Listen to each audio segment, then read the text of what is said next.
Assalamualaikum warahmatullahi wabarakatuh. Bagaimana kabarnya anak-anak? Semoga semuanya sehat dan selalu ceria. Baik, pada kesempatan hari ini masih bersama saya Bu Novita. Kita akan membahas pembahasan bab yang pertama, yaitu objek IPA dan pengamatannya. Tujuan pembelajaran pada kesempatan ini adalah 1,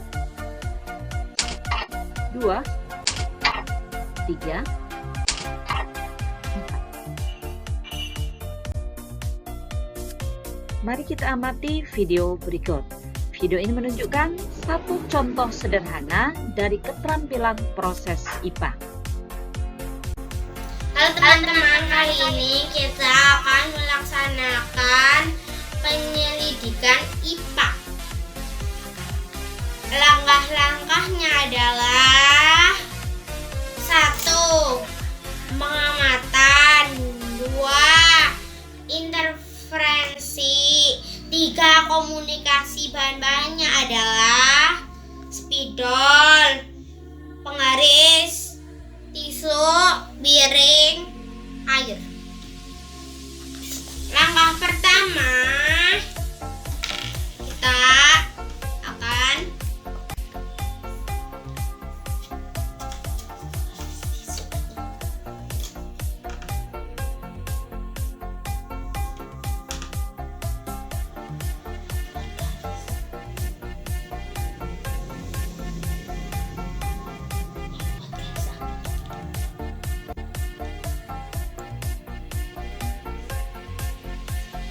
kurang lebihnya seperti ini ya guys. Kita sudah membuat garis seperti ini. Kita masukin. Apa yang terjadi? Perubahan warna oranye. Penyelidikan ilmiah membutuhkan keterampilan proses dalam IPA yang meliputi 1. Mengamati, yaitu mengumpulkan data dan informasi. Yang kedua, membuat inferensi, yaitu menjelaskan pola atau hubungan antar aspek yang diamati serta membuat prediksi. Yang ketiga, mengkomunikasikan, yaitu menyampaikan hasil penyelidikan baik secara lisan maupun tulisan. Apa sajakah sikap yang dimiliki oleh seorang peneliti? Yang pertama adalah teliti. Yang kedua, harus memiliki sifat sabar. Yang ketiga, memiliki rasa ingin tahu yang tinggi. Yang keempat, bersifat objektif. Dan yang kelima, bersifat tenang. Apakah manfaat belajar IPA? Ya, dengan belajar IPA, kalian akan mampu yang pertama, meningkatkan kualitas hidup. Sebagai contoh, kita amati gambar seorang anak yang sedang menanam, kemudian dia memiliki pertanyaan, apakah bunga yang ditanam akan tumbuh? Yang kedua, dengan belajar IPA kita akan mampu memahami berbagai hal di sekitar kita. Misalkan, kita jadi tahu mengapa matahari bersinar. Yang ketiga adalah dapat menyelesaikan masalah. Kalian lihat di gambar ada seorang anak yang duduk termenung, kemudian dia bertanya bagaimana mendapatkan air bersih dari air keruh. Kemudian manfaat yang keempat adalah berpikir logis dan sistematis. Kalian amati di sini ada seorang anak yang sedang melakukan penelitian, kemudian dia bertanya, kalau datanya seperti ini, kira-kira bagaimana kesimpulannya? Baiklah, setelah tadi kita belajar tentang keterampilan proses IPA dan manfaat belajar IPA, maka kita lanjutkan dengan pengukuran sebagai bagian dari pengamatan. Apa kegiatan mengukur itu anak-anak? Betul jawaban kalian. Mengukur adalah kegiatan membandingkan suatu besaran yang diukur dengan besaran sejenis yang dipakai sebagai satuan. Pada kegiatan pengukuran, kita mengenal besaran dan satuan. Apakah besaran itu? Besaran adalah sesuatu yang dapat diukur dan dinyatakan dengan angka. Sedangkan satuan adalah suatu pembanding dalam pengukuran. Ya, untuk memahami tentang besaran dan satuan, mari kita ikuti ilustrasi berikut. Arif diminta ibunya untuk membeli gula di warung. Penjaga warung menimbang gula menggunakan anak timbangan 1 kg dan 250 gram. Kalau ini kita gabungkan menjadi satuan kilogram, maka senilai dengan 1,25 kg. Pertanyaannya adalah yang A, alat ukur apakah yang digunakan? Apa alat ukurnya anak-anak? Betul sekali, timbangan. Kemudian yang B, apakah yang dilakukan penjaga warung dalam pengukuran tersebut? Apa yang dilakukan anak-anak? Yes, proses menimbang. Kemudian yang C, apakah yang diukur berat ataukah massa? Apa jawaban kalian anak-anak? Ya, betul, massa. Kok massa, Bu? Kenapa? Karena massa suatu benda itu ditentukan oleh kandungan materinya dan tidak mengalami perubahan meskipun kedudukannya berubah. Jadi dalam hal ini gula yang diukur oleh timbangan ini ya adalah massa karena menunjukkan kandungan materi gula. Sedangkan kalau berat ya, berat itu sangat bergantung pada kedudukan di mana benda tersebut berada. Karena benda akan memiliki gravitasi yang berbeda di tempat yang berbeda.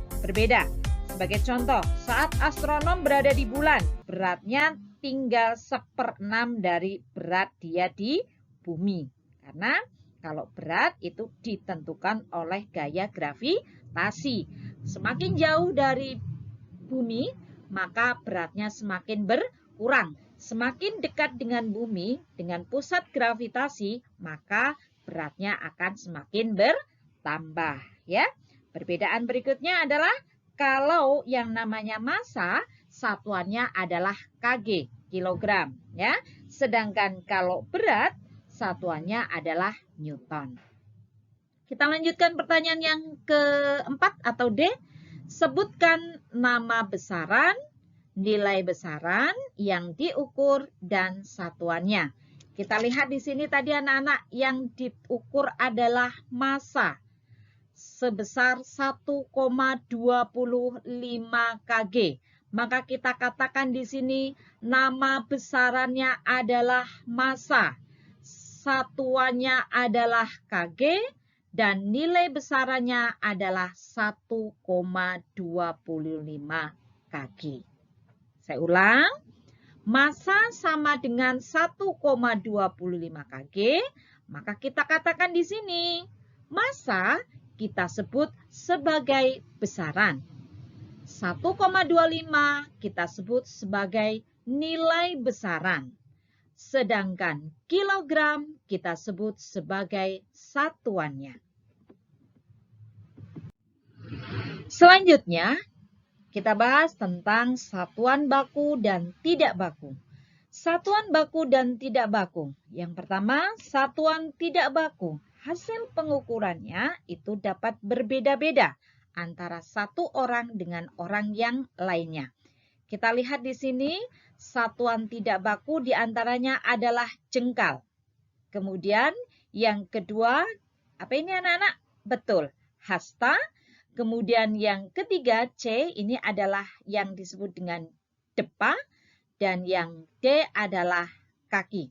Kalau kita gunakan untuk setiap orang itu ukurannya berbeda-beda. Maka kita katakan satuan tidak baku hasil pengukurannya itu dapat berbeda-beda.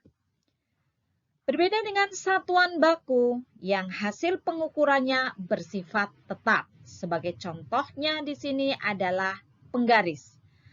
Antara satu orang dengan orang yang lain, hasil pengukurannya itu relatif sama. Sehingga kita sebut hasil pengukuran dari satuan baku itu bersifat tetap.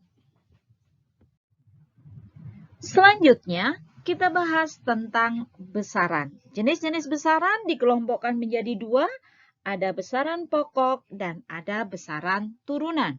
Kita bahas yang pertama terlebih dahulu, yaitu besaran pokok. Apakah besaran pokok itu anak-anak? Ya, betul sekali. Besaran yang satuannya telah ditetapkan terlebih dahulu dan tidak diturunkan dari besaran lain.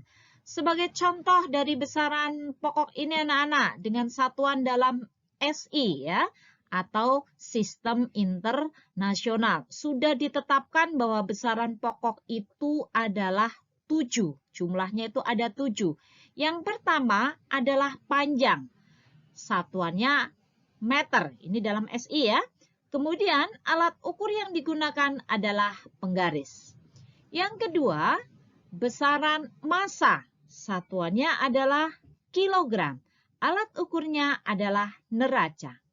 Yang ketiga, waktu. Satuannya adalah sekon atau detik. Alat ukurnya adalah stopwatch. Yang keempat adalah suhu. Satuannya dalam SI adalah Kelvin. Ingat ya, Kelvin bukan Celcius. Kemudian alat ukur yang digunakan adalah termometer. Yang kelima adalah kuat arus. Satuannya ampere. Alat ukurnya amperemeter. Kemudian yang keenam adalah jumlah zat. Satuannya adalah mol. Sedangkan yang ketujuh adalah intensitas cahaya. Satuannya kandela. Alat ukurnya adalah light meter. Jadi ini mestinya harus hafal di luar kepala ya. 7 besaran pokok. Besaran yang tidak diturunkan dari besaran yang lain. Ada panjang, massa, waktu, suhu, kuat arus, jumlah zat, dan intensitas cahaya. Satuannya juga harus hafal. Meter, panjang meter, massa kilogram, waktu sekon, suhu Kelvin, kuat arus ampere, jumlah zat mol, intensitas cahaya adalah kandela. Pembahasan besaran yang kedua yaitu besaran turunan. Apakah besaran turunan ini anak-anak? Besaran yang diturunkan dari besaran pokok. Sebagai contoh, ada luas, volume, kecepatan, massa jenis, gaya, konsentrasi larutan, dan laju pertumbuhan. Intinya yang namanya besaran turunan adalah besaran di luar besaran pokok yang sudah ditentukan tadi 7 ya jumlahnya. Oke, misalkan ada sebuah batu. Bagaimana cara mengukur volumenya? Kita lihat ilustrasinya anak-anak. Di sini ada sebuah batu. Bagaimana caranya? Kan bentuknya tidak teratur. Kalau bentuknya seperti kubus, seperti balok, seperti bola, kita bisa mengukurnya dengan menggunakan rumus ya. Tetapi ini bentuknya tidak teratur, maka kita tidak bisa menggunakan rumus itu. Maka kita gunakan gelas berpancuran. Langkah awal kita masukkan air ke dalam gelas berpancuran. Setelah itu kita masukkan batunya ke dalam gelas yang sudah diisi air tersebut. Maka secara otomatis kira-kira apa yang terjadi anak-anak? Ya betul, airnya akan tumpah dan tumpahan air itu kita tampung dalam sebuah gelas ukur. Kita lihat volumenya, maka volume yang tertulis di situ adalah volume dari batu yang ukurannya tidak teratur. Pengukuran seperti ini kita sebut sebagai pengukuran yang tidak langsung. Baik, sampailah kita di evaluasi tugas 1. Kerjakan dan kumpulkan kepada Bapak Ibu guru kalian masing-masing. Yang pertama, sebutkan proses yang harus dikuasai dalam penyelidikan IPA. Soal yang kedua, jelaskan manfaat mempelajari IPA. Yang ketiga, sebutkan masing-masing 3 contoh satuan baku dan tak baku. Soal yang keempat, sebutkan masing-masing 3 contoh besaran pokok dan besaran turunan. Oke, selesai sudah pembahasan kita pada pertemuan yang pertama. Semoga bermanfaat. Assalamualaikum warahmatullahi wabarakatuh.